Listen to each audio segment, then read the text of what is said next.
Summer is upon us, which means we have to start peeling away the clothing layers from fall and winter. However, that doesn't mean our outfits have to get boring. If anything, it's the opposite. Now is the time to focus on and embrace accessories, which can dramatically improve your outfit any time of the year, but especially in summer. So today, I'm going to talk through the best ones to get right now, in my opinion, of course. And as usual, I'll leave links to everything I'm talking about down in the description box below. Let's start with probably the most important and impactful accessory, sunglasses. Now, it would be very easy for me to just say go out and get a pair of classic Ray-Ban Wayfarers or aviators. And by all means do that if you want something classic, you can't go wrong with them.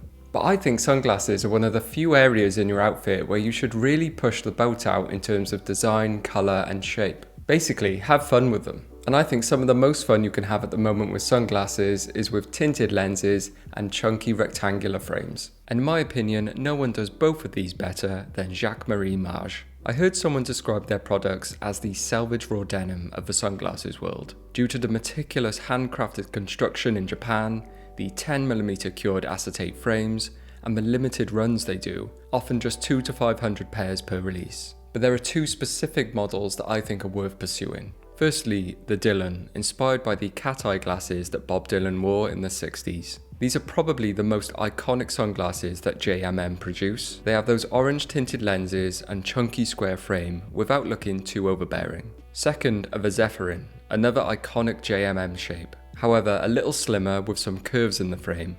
They call it a pre-World War II sizing, meaning they're a little smaller. I particularly like these blue lens models with the patterned design inside. Now, you've probably noticed that these JMM glasses are very pricey. If you're looking for an heirloom piece that's going to last generations, then they're probably worth it. If you're looking for something more affordable but in the same style, then check out Retro Super Future. Their sunglasses are still handcrafted in Italy and they use Zeiss lenses, which are some of the best you can get. But the prices are way lower, they're just way more affordable and attainable. I really like the Giardinos with the blue lenses. I'm definitely butchering that pronunciation, by the way, apologies. Or the Caros with the orange lenses. Last up, if you don't care that much about having fun with your sunglasses design and just want something classic that isn't Ray-Bans, then take a look at Persol, widely renowned to create some of the most timeless silhouettes, specifically the 714, which was famously worn by Steve McQueen. You might already be familiar with them as being the first ever folding pair of sunglasses. Also the 649, which are basically the non-folding version, which came first in 1957. They were first made to protect tram drivers in Turin from dust and glare. Even in the accessories world, a lot of stylish things originate from workwear. Next up is probably the second most important and impactful accessory, hats. They protect you from the sun and they can actually elevate an outfit with very little effort. And for me, it's all about caps, specifically baseball and trucker caps. Lately, I've been really drawn towards Ralph Lauren. From their basic logo cap with the subtle branding and fairly reasonable pricing, to their RRL range, which has a much more vintage inspired look, but not in a corny way. I really like their all over mesh trucker cap, which is just going to be perfect for the heat. But I also like their woolen caps, which might not be the best for the heat, but just look so good. Staying on the vintage inspired theme, Ebbets Field are another one of my favourites for caps. They focus on actual vintage sports team designs, so if you like those old Yankees caps but can never find one, then try Ebbets Field. They also make them in a variety of sizes which you just don't see anywhere else. That shows how seriously they take their caps. Finally, for something a bit more fashion forward but also vintage inspired, take a look at Bare Knuckles. I just seem to love everything they put out, it really hits the spot for me. They've just released these camo trucker caps which look super nice, and seem very reasonably priced given they're made in LA. If it wasn't for delivery and import duties, I'd have picked up a few of these already.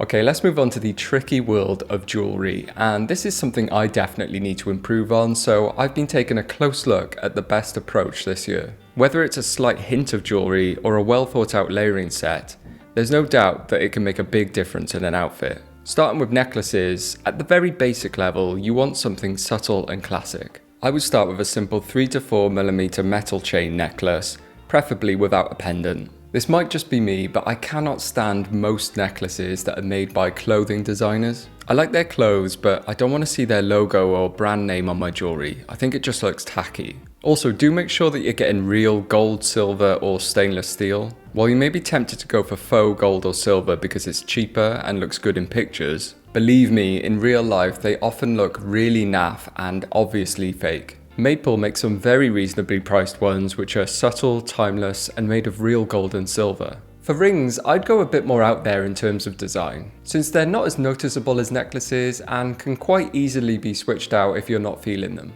The obvious recommendation is Tom Wood, especially if you like gemstone rings with a pop of colour. Although they do more minimal ones as well, which would be more versatile. The more fun ones which are gaining popularity at the moment are these textured, sort of misshapen rings. Alighieri and Pearls Before Swine do some nice examples of these. Alighieri's, which I'm definitely mispronouncing, are made from recycled sterling silver and are handcrafted in the UK. Pearls Before Swine are made in Canada and are also made of sterling silver. Now, if all of this is a bit pricey for you, then the next logical step is Serge Denim. They make stuff at all price ranges and their quality is good, so there will be something for everyone. Honourable mentions in this category are Good Art Hollywood. They make stunning jewellery, but most of their stuff is a bit out of reach for me in terms of pricing at the moment, especially if I was to include delivery and import duties. Also, don't discount thrifting for vintage jewellery. You can find stacks of it for much less than a lot of these designer brands. And let's be real, a lot of these designers probably take inspiration from old vintage jewellery anyway.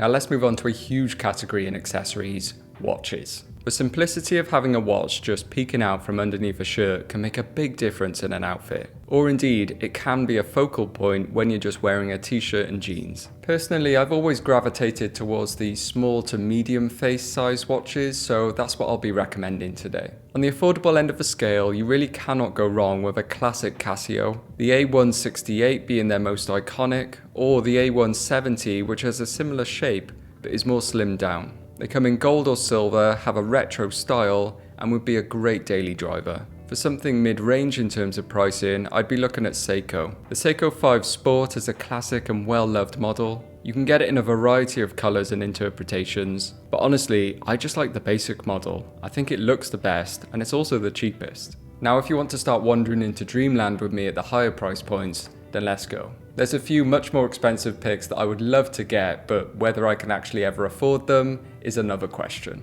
Firstly, the Cartier Tank, which is probably the most iconic small-faced watch. At the quote-unquote more affordable end is the Tank Must, which is a stunning piece. Or if you want to go for the classic original, then the Tank Louis is the one, but it's a lot pricier. The metal strap is the most popular at the moment, but to be honest, I think I prefer the leather strap, especially if you're getting the Must, because it looks closer to the more expensive Louis, which doesn't come in a metal strap, I think. Other pricier watches which I love the look of are the Omega Constellation Pi Pan, super retro feel to that one, and of course the Rolex Submariner, especially with the blue face and dial, which just looks incredible. The next category might be a bit controversial, but it's a legit accessory in summer. The bandana worn as a neckerchief or scarf. I'm not sure the correct term, to be honest. I say controversial because people seem to either love it or hate it. Personally, I really like it, and I think they add a bit of elegance when tucked underneath a shirt, or just offer something different when worn with a regular tee. They'd be especially good if you don't like to wear necklaces. If this is something you're trying for the first time and don't want to commit too much money, then any bandana will do. Abercrombie make affordable ones in lots of different colours and styles. They're all 100% cotton and would definitely do the job. With bandanas or neckerchiefs, I would honestly be hard pressed to tell the difference between a cheap one and a really expensive one. The only time I might pay more is if I was going for something like 100% silk, which might make a noticeable difference in how it looked, felt and performed in the heat. In which case, it's worth looking somewhere like Drake's. Everything they do is luxury and they're one of the best to do it.